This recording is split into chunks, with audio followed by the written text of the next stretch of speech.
Good day, YouTube. Another video. This one's title is How I Build Wealth. And let me begin by saying that health, your health, my health, as long as we have it, equals wealth. No, this is not a video on fitness, anything like that, but don't ever forget that health is power. And if we have our health, that equals wealth. Probably more important than money. Now let's talk about the money part of it. I will also not give an amount as to what my definition of wealth is, because everybody watching this video is going to have a different amount, what they consider to be wealthy. I could be less than you or more as far as the amount, so it doesn't matter. But the goal is to build wealth in our lifetime. I have some notes here, and that's what I'm going to focus on in this video. Now, let me begin by saying I truly believe that it's not how much we earn, it is what we do with what we earn. I feel that that is very important. I went from active duty to civilian, took a big pay cut. I was still able to accomplish the goals that I wanted to do. So again, it's not how much you earn, but what you do with your money.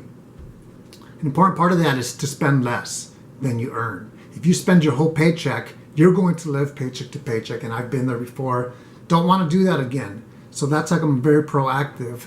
Spend less than you earn. An example that I've given in the past is if you earn $1,000 and spend $800, now you have $200 to do something with, whether it's invest. Somebody wants me to make a video about investments, and I will in just a few days. So let me take a quick pause. We are going on a vacation with my family to North Carolina and South Carolina in just 3 days from now. But I want to explore what's out there, and I'll make that video on investing just around the corner in a few days. At the same time, I need to do a little bit of research on some topics of that.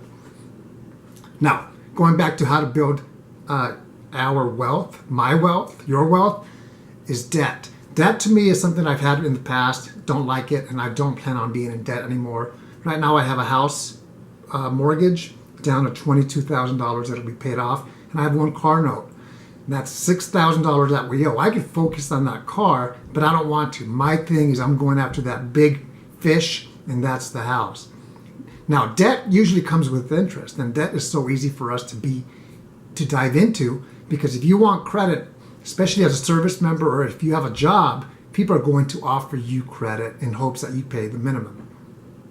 Don't do it. The only good debt that I would say is a home when you are ready. If you're active duty, be careful, because you're supposed to move every few years. What are you going to do with that house? Yes, you can say I'm going to rent it, but that's still your responsibility. And it's a lot easier to buy a house than to sell a house. Here's something that I've never talked about. What is your net worth financially? What is your net worth? And the formula for that is you subtract anything that you owe, your liabilities, from your assets. Let's just say you have a car, and that car is worth $10,000. However, you owe $5,000. Well, you have an asset there of $5,000. The difference when you subtract what you owe from what it's worth. The first time I had ever heard of net worth was maybe I was about 33, 34 years old. Fast forward, when I did the calculation, I was surprised. My net worth wasn't that much. And that's not a bad thing. But as we get older, hopefully our assets become more and more and grow. Owed money. This is a topic that I heard about today. And I've never talked about it as well. Old money is, oh, you were born into your money, so that money is just passed from generation to generation to generation. Well, I don't come from old money. I started with 6 pieces of luggage, my wife and my son and myself. That was it.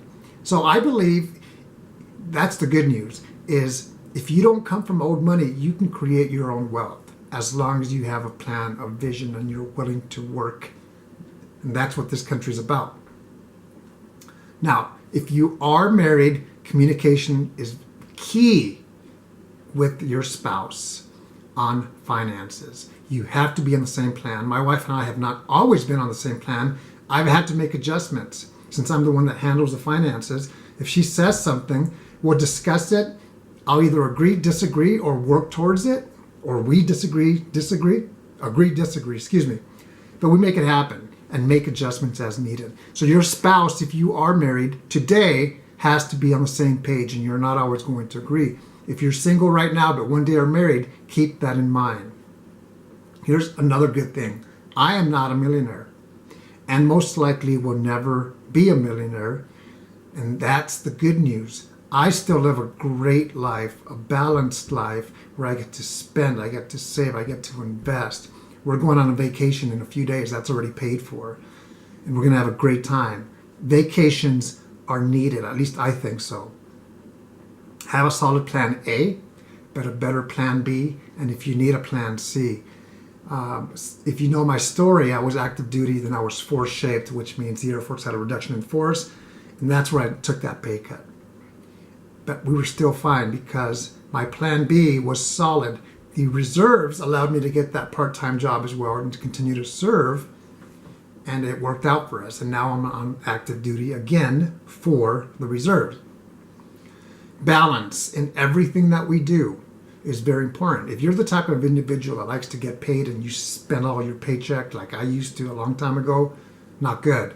Balance is you get paid, you pay your bills, you treat yourself to something, you have some fun, but you also save, invest, reduce that debt, whatever your financial picture is. A key to also being wealthy, in my opinion, is optimistic. Some people may not put that relation together, but be optimistic. Again, what happens to you today and how are you going to deal with that today and tomorrow? Learn from yourself, learn from others. I love to observe people on success, on what they do. That's great. I also observe people who fail and what I can do to avoid doing what they do. This is a treat.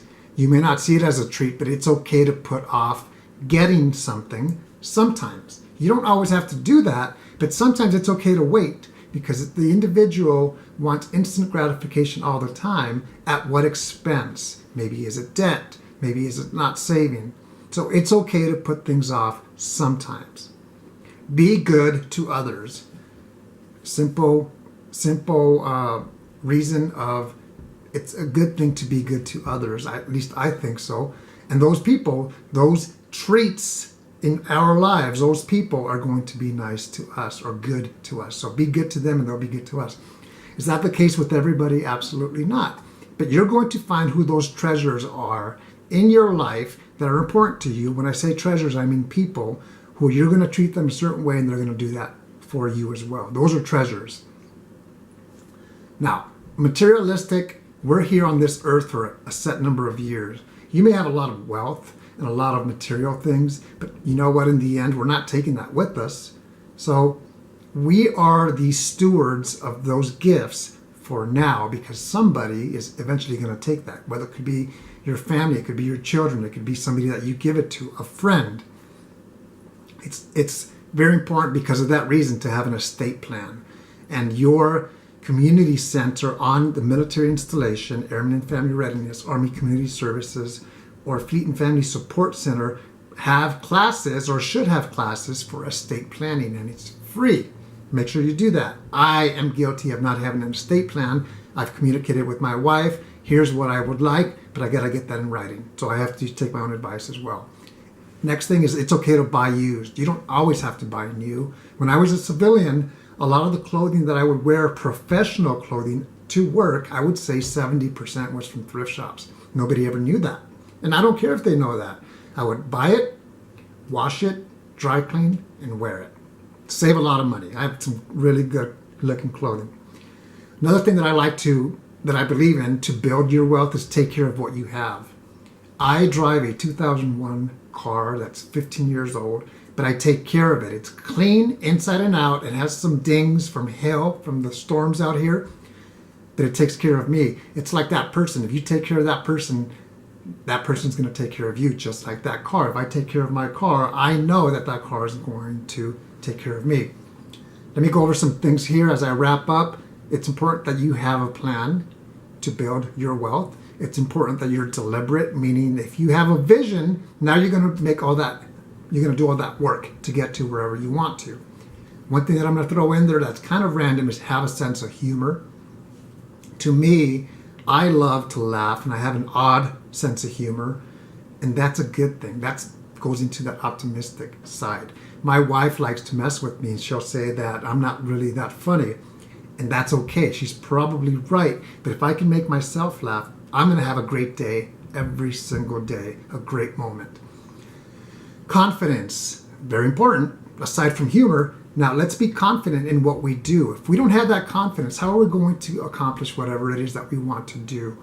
Nobody can give you confidence. I want myself to be confident. I want you to be confident, but truly believe that. By doing that, by being confident, you can accomplish whatever you want. Next thing is forgetfulness. I like to say forgetfulness is not cute. At the same time, it could be expensive. If you forget to pay a bill and now you have interest, instead of having wealth or building your wealth, now you're in debt a little bit and you're paying interest. Interest to me is like giving away money. Invest in yourself. Again, this video is not going to be about investments, but I'm going to do that in just a few days. You have to invest in yourself, and sometimes you have to invest in yourself before you invest in somebody else. Because when you have a brand new boyfriend, a brand new girlfriend, husband or wife, you may do whatever it is that they want, but what are you doing for yourself? Don't ever forget that. And I don't say be selfish. I say balance. Again, invest in yourself and invest in others as well. So as I wrap up, wealth to me equals knowledge. And a lot of it we can get for free through experience, through watching others, sometimes the school of hard knocks. The other thing are friends. To me, having wealth is having a solid number of friends that I can call should I need something, or just to talk, or just to have a good time, and vice versa. Knowledge, health, friends. Remember that quality to me is more important than quantity, in the sense that I don't have to have $1 million to be happy in my life. Life is good. I've never been a millionaire and I've lived a good life so far. Teach others like we learn from others. Don't forget to teach others. Be patient, because sometimes it's not going to work the way we want to the first time. And the last thing that I'll leave you with for your wealth, to build your wealth, is be honest. Regardless, with celebrations, great, with challenges. Be honest, be consistent. Have a great day, build your wealth, take care.